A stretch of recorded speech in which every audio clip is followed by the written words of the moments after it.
नमस्कार। सतीश झा शो में आपका स्वागत है।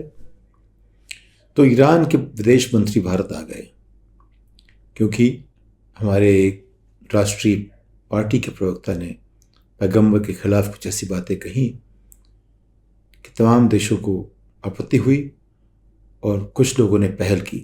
ईरान के विदेश मंत्री भारत आए और वो प्रधानमंत्री से मिले, विदेश मंत्री से और राष्ट्रीय सुरक्षा सलाहकार अजीत डोवाल से मिले।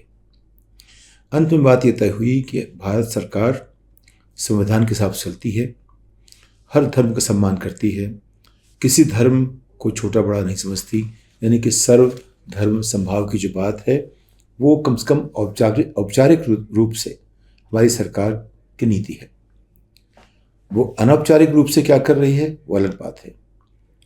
जैसे ही बात हो रही है, इसके बावजूद हर जगह से जो आवाज़ें आ रही हैं, जो वारदातें सुनने को मिलती हैं, क्योंकि फ़कीरों को फ़कीरी नहीं करने दी जाती, दुकानदार अगर मुसलमान हो तो उनकी दुकान हटा दी जाती है, अगर वकील हो तो उससे वकालत भी कर दी जाती। पार्लियामेंट स्ट्रीट में दिल्ली में, जहाँ भी हमारा जो मंदिर है लोकतंत्र का संसद के पास में, संसद मार्ग के पुलिस स्टेशन पे मुजीबुर रहमान नाम के वकील को 12 घंटे तक रोक दिया जाता है। उनको वीडियो अपना बनाना पड़ता है कि मेरी मदद कीजिए कि मैं पड़ा हुआ हूँ, मैं किसी को यहाँ से निकालने आया था और उन्होंने मुझे उल्टे बैठा दिया है। वकीलों को वकालत नहीं करने दिया है कि उनका नाम अगर मुजीबुर रहमान हो, ऐसा नाम हो तो एक तो औपचारिक स्तर पर हो रही बात और एक अनौपचारिक स्तर पर जहर इतना गहरा फैल चुका है कि हर आदमी, अगर कोई मुसलमान है, उसके खिलाफ कुछ भी कह सकता है। अगर आपका नाम कहता है कि आप मुसलमान हो सकते हैं, उतना ही काफ़ी है कि आपके साथ वो बर्ताव नहीं हो जो आमतौर पे एक नागरिक के साथ होना चाहिए। तो इसके साथ एक बहुत नई बात आपको सुनने को मिलेगी। राज्यसभा के चुनाव आज हो रहे हैं। इस चुनाव के बाद भारतीय जनता पार्टी के जो 303 शायद सांसद हैं लोकसभा में, 95 हैं राज्यसभा में और करीब 1350 के आसपास MLA देश भर में। इन सब में एक भी व्यक्ति मुसलमान नहीं होगा 7 जुलाई के बाद, जब ये लोग शपथ लेंगे, नए चुने हुए लोग राज्यसभा के लिए सांसद। उसके बाद से मुसलमान भारतीय जनता पार्टी में नहीं होगा, यानी कि सबसे बड़ी सरकार की जो पार्टी है उसमें कोई भी हमारा मुसलमान प्रतिनिधित्व नहीं करेगा। 7 भारतीयों में से 1 मुसलमान है, 6 हिंदू और दूसरे धर्मों के हैं, तो 7 में से 1 को कोई भी रिप्रेजेंटेशन नहीं मिलेगा। अगर आप मान लीजिए कोई भी समाज हो, उसमें 15% लोगों को कोई, जो कि एक गुट हो, एक समुदाय हो, एक अपने आप में एक तरह की सोच रखने वाला, ये धर्म के नाम पे, किसी भी नाम पे ऐसा एक समुदाय हो जिसको आप सरकारी प्रक्रिया से दूर कर दें, तो क्या इसको हम कहेंगे कि हमारा जनतंत्र सबको रिप्रेजेंट करता है? इस पे भारतीय जनता पार्टी में तरह तरह के विचार हैं। वो कहते हैं कि शायद हम धर्म के नाम पे बांटते नहीं हैं। तो भाई, अगर आप नहीं बांटते हैं तो आपने एक 7 में से 1 को कैसे भूल गए? आप उनको इस तरह भूल गए, जानबूझ के भूल गए, और आप भुला देना चाहते हैं, वो तो दिख रहा है। तो धर्म के नाम पे आप सीटें देते नहीं हैं, आप उनसे ले लेते हैं। अगर आप मुसलमान हैं तो आपको सीट नहीं मिलेगी, इसलिए नहीं कि आपके पास टैलेंट नहीं है। अगर वो होता तो तमाम, अगर आप देखें लोकसभा में उनकी संख्या करीब 50 के आसपास रही है, कुछ कम कुछ बेसी, और 500 में से 525 में से अगर 50-52 हैं तो 10% हो गए, 15 नहीं 10% तो है। तो हमेशा रिप्रेजेंटेशन पूरा हो ये तो कोई नहीं कह सकता, लेकिन ना हो ये बहुत बड़ी बात है। तो भाजपा के लोग कहते हैं कि हम उन्हीं को देते हैं जो काबिल हैं। तो क्या उस समाज में कोई काबिल नहीं है? वो कहते हैं कि हम तो संविधान के साथ चलते हैं, जो ठीक है वो मिल जाते हैं, हमें रख लेते हैं। लेकिन अब तो आप सबको गिन गिन के निकाल रहे हो। जो आपके सांसद थे राज्यसभा में, उनको भी आप निकाल रहे हो। तो अगर जो ये भावना है कि एक धर्म को हम किसी भी तरह से इग्नोर करते जाएंगे, मानते हैं वो हमको दिखते ही नहीं है, वो अदृश्य हो गए, और जब भी दिखेंगे तो उनके ऊपर हम आरोप लगाएंगे, उनके ऊपर हमला करेंगे, तो उनको अदृश्य बनाने की जो प्रक्रिया है वो चालू है। और उस पर आप देखें तो किसी की सुनवाई नहीं है। हमारी कोर्ट कचहरियाँ, हमारा प्रशासन, हर जगह एक मुश्किल है कि एक समुदाय 7 में से 1 उसको अदृश्य किया जा रहा है। सिर्फ कुछ जगहों पे जहाँ पे है उनके ऊपर आरोप लग रहे हैं। ममता बनर्जी के बारे में कहते हैं कि ये मुसलमानों को बहुत आश्रय देती हैं, वहाँ उनकी तादाद कुछ ज़्यादा भी है बंगाल में। आसाम में उनके ऊपर देख रहे हैं कैसे हमला हो रहा है। केरल में ठीक है, थोड़ी बहुत उनके पास जगह है, अपनी जगह बना रखी है उन्होंने। तो बंगाल और केरल के अलावा और कुछ जो दक्षिण भारतीय, कर्नाटक को छोड़ दीजिए, तमिलनाडु और आंध्र प्रदेश में वहाँ भी अभी मुश्किल शुरू हो गई है, चाहे तेलंगाना हो चाहे आंध्र प्रदेश। लेकिन फिर भी दक्षिण के राज्यों में थोड़ी जगह बनी हुई है। लेकिन बाकी उत्तर के राज्यों में तो एक, जैसे कि उनके ऊपर अंग्रेजी में कहते हैं ओपन सीजन, यानी कि एक ऐसा माहौल बन गया है कि ना उनको दुकान चलाने देंगे, ना भीख मांगने देंगे, ना वकालत करने देंगे, कुछ भी करने देंगे। तो ऐसे में हम कैसे कहेंगे कि हम संवैधानिक तौर पर एक जनतांत्रिक ढांचे के साथ काम कर रहे हैं। तो भाजपा के साथ ये है कि उन्होंने सरकार को के नाम पे जो भी कहा हो, पार्टी के नाम पे उनकी समझ अभी भी वही है। तो दुनिया को तो आप कह सकते हैं कि सरकारी जो हमारा नज़रिया है वो अलग है, संविधान का है, लेकिन पार्टी के बारे में क्या करेंगे आप? जब बातें इस तरह की फिर सामने आएंगी, फिर लोग देखेंगे।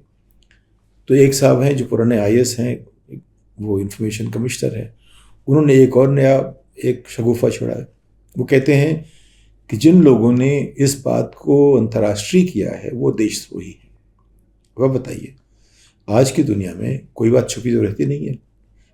सोशल मीडिया सिर्फ एक देश का नहीं है, वो वैश्विक है। हम किसी भी देश का सोशल मीडिया कहीं देख सकते हैं, और ये बात छुपी रहती नहीं है, इसका जिक्र होगा। जो भी बात देश में होगी छुपी नहीं रहेगी। यहाँ कोई दीवार नहीं है जिसे हम लोग झांक नहीं सकते। आज की तारीख में कोई भी देश, कोई भी समाज वो अपने आप में सिमट कर नहीं रह सकता, अपने आप को बंद नहीं कर सकता। नॉर्थ कोरिया भी नहीं कर पाया है, वहाँ से भी खबरें आती रहती हैं। तो इसको कहना कि जो लोग खबरों को साझा करते हैं वो देशद्रोही हैं, अपने आप में जो ऐसा कहे वही देशद्रोही है। देशद्रोही कौन है? जो संविधान की बातें नहीं मानता, वो देशद्रोही है। तो जिस IAS अफसर ने ऐसा कहा है वो देशद्रोही असली होना चाहिए, माना चाहिए, क्योंकि उसने संविधान के खिलाफ बात की है। हमारी जो एक ही लिटमस टेस्ट हमारा होना चाहिए वो है कि ये बात संविधान परक है या उससे अलग है। संविधान परक है, उसकी जगह है, उससे अलग है तो वो देश के खिलाफ है। लेकिन फिर भी उसको कहने की जगह होनी चाहिए। देश के खिलाफ है तो भी कहने की, व्यक्ति आज़ादी के नाम पे उसकी जगह मिलनी चाहिए। और वही एक असली पहचान है जनतंत्र की। तो आप देखें, अभी जो अमेरिका में जनवरी 6 को जो ट्रंप ने अपने ही सरकार के खिलाफ एक कू का ऐलान, उसका प्लान, योजना बनाई थी, उसकी जो वीडियो दिखाई गई कल, उसको देख के अमेरिका के विश्लेषकों ने कहा कि अमेरिका की राजनीति में जनतांत्रिक जो वहाँ का जो ढांचा है उसमें एक अभूतपूर्व दिन है। जबकि साफ साफ दिखाया गया कि एक राष्ट्रपति जो कि पदासीन है वो इस तरह की खुराफात कर रहा है, एक साजिश कर रहा है कि वो हमेशा के लिए राष्ट्रपति बना रहे। उसके लिए उसने उपराष्ट्रपति से कहा, उनकी व्यवस्था में जो कहते हैं कि सर्टिफाई मत करो इलेक्शन को, लेकिन पेंस ने ऐसा नहीं किया। इसकी वजह से अमेरिका की डेमोक्रेसी बच गई। जब उन्होंने देखा वो वीडियो सब जोड़ करके तो सबको इतना ताजुब हुआ और ऐसा कुछ डर भी लगा कि हमारा जो लोकतंत्र है इतना नाजुक है कि एक आदमी उससे को बैठ के ऐसा कुछ कर सकता था। फॉक्स न्यूज़ चैनल ने, पहले मैंने बात की आपसे, उसने उसको दिखाया तक नहीं क्योंकि उसके लोग उस पर शामिल थे। ये बात भी सामने आई कि जो ट्रंप के जो बहुत करीबी लोग थे, अखबार वाले और उसके अपने प्रेस वाले, वो भी कह रहे थे कि वहाँ एक धारा 25 है जिसके तहत राष्ट्रपति को अगर पागल घोषित कर दिया जाए उसे अपनी कुर्सी छोड़नी पड़ती है। वहाँ तक बात पहुँच गई थी 6 जनवरी को। उस पर जो बात हो रही है उसमें भी देखिए तो सब मुद्दा इसी बात पे आता है, अभिव्यक्ति पे आता है।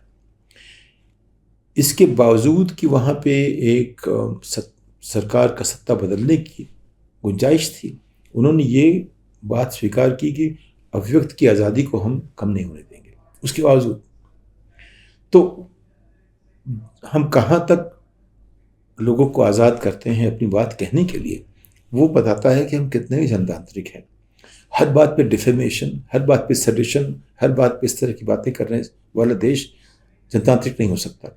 अभी देखिए उन्होंने जब पुलिस में ये इस मुद्दे पे जो बात हुई, जो पुलिस ने कोशिश की गिरफ्तार करने को या केस एक व्यक्ति के खिलाफ करने को, तो उन्होंने उसको बैलेंस करने के लिए तमाम लोगों के खिलाफ ही कर दिया। तो अगर नूपुर को उसके खिलाफ करना है जो भारतीय जनता पार्टी के प्रवक्ता हैं, तो सबा नफ़ी के खिलाफ ही करेंगे। ये जो है एक नया तरीका उन्होंने निकाला है। किसी भी तरीके से अगर मुसलमानों को हम डरा धमका सकते हैं, प्रताड़ित कर सकते हैं, तो वो सही है। ऐसा सरकार की व्यवस्था में चल रहा है। जबकि हमारा मानना है कि कहने की जो आज़ादी है वो तय करती है कि हम कितने जनतांत्रिक हैं। कहने के लिए किसी के ऊपर कोई आरोप लगना नहीं चाहिए। डिफेमेशन की बातें जो होती हैं, जो एक जानबूझ के किसी को डिफेमेशन किया जाए, वो बात समझ आती है। लेकिन अगर आप नीति के संदर्भ में किसी के ऊपर कोई भी बात कह रहे हैं, अपनी राय दे रहे हैं, उससे हम कैसे कहें कि वो जनतंत्र में संभव नहीं है, या उसके ऊपर हम सडिशन चार्ज लगाएंगे या उसको डिफेमेशन की बात करेंगे? ऐसा तो नहीं होना चाहिए। तो अभी हमारे यहाँ जो परिपक्वता नहीं आई है, हमारा जो लोकतंत्र है बहुत ही बचकाना सा है। वैसे 75 साल की उम्र कम नहीं होती, लेकिन 75 साल में 64 से 68 साल तक हम तरक्की कर रहे थे। उस 8 साल से हम फिसलते जा रहे हैं, क्योंकि हमारी जो बहुमत की पार्टी है उसने तय कर लिया है कि देश जो है वो सबका नहीं है, वो सिर्फ हिंदुत्ववादियों का है। बाकी लोग, उनको मजबूरी में स्वीकार करना पड़ रहा है, लेकिन वो चाहते हैं कि वो अदृश्य हो जाए। और इस बात पे हमें गंभीरता से सोचना पड़ेगा कि आखिर हम ऐसे कैसे हो गए। ईरान के प्रधानमंत्री ने हम सबसे ये कहा कि भारत की जो परंपरा है उसमें हर धर्म को बराबरी से स्वीकार किया गया है। भारत अपने आप इंक्लूसिव देश है, हर तरह के लोग यहाँ आए और बसे। ये इसकी महत्ता है, ये इसका बड़प्पन है। ये ईरान के विदेश मंत्री ने कहा। अब इस बात को आप ये कह के कि दूसरे लोग खराब हैं, भाई बहुत तो बहुत खराब है, तो क्या हम खराब हो जाएंगे? हमें तो अपना नेतृत्व दिखाना पड़ेगा दुनिया को कि हम इस जो हमारे मूल्य हैं इतने ऊंचे हैं, उस हिसाब से चलते हैं। और हमेशा हम ऐसी कोई नई सीढ़ी पार करते हैं जो और कोई नहीं पार कर पाया। तो हमेशा सीढ़ी ऊपर चढ़ने की बात हम करेंगे, नीचे जाने की बात नहीं कर रहे हैं। तो तरक्की का मतलब होता है कि हम हमेशा हर आदमी को उसका उचित स्थान दें, जितने भी जो हमको बांटती हैं चीज़ें उन सब से ऊपर उठें, और जहाँ भी संभावना हो हम सबको जो है जोड़ के हर एक को जगह दें अपनी बात कहने की, और उसके आधार पर जो भी नीति बनाएं, इससे कि सबको लगे कि हम उसका हिस्सा हैं। कभी भी ये परफेक्ट नहीं होगा। परफेक्ट हो जाए तो फिर अपने आप ही हम लोग भगवान बन जाएंगे। परफेक्शन की बात नहीं हो रही है, लेकिन दिशा वो होनी चाहिए कि हम कैसे सबको बराबर का सम्मान दें। हर धर्म, जाति, रंग, जो भी जितनी चीज़ों में हमारे यहाँ चीज़ें बढ़ती हैं, उन सब के बावजूद कैसे जोड़ा जाए। तो एक ज़माना था जब हम बांटने के लिए चीज़ बनाते थे। आज हमारी जो समृद्धि है, जो तकनीक है, जो मानवीय विकास हुआ है, उसके तरह हमें जो भी कदम लें, हमें सोचना पड़ेगा हम कैसे ऐसा करें कि सबका एक प्रतिनिधित्व हो, सबकी आवाज़ सुनी जाए, और उसके आधार पर कुछ चीज़ें बने जिससे कि हम कह सकें कि हम वाकई जनतांत्रिक हैं। इस बात के साथ आपसे विदा लेता हूँ। धन्यवाद।